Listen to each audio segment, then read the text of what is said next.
أعوذ بالله من الشيطان الرجيم. بسم الله الرحمن الرحيم.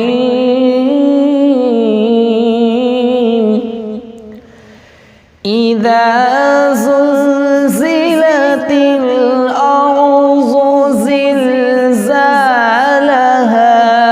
وأخرجت الأرض أثقالها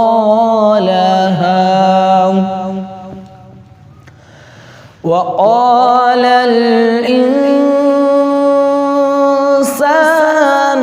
ما لها يومئذ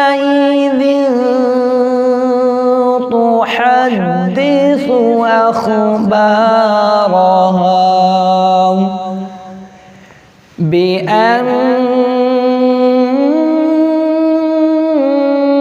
ربك أوحى لها يومئذ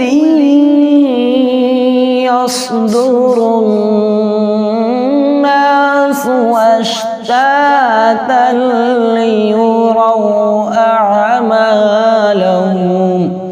فمن يعمل مثقال ذرة خيرا يره ومن يعمل مثقال ذرة شرا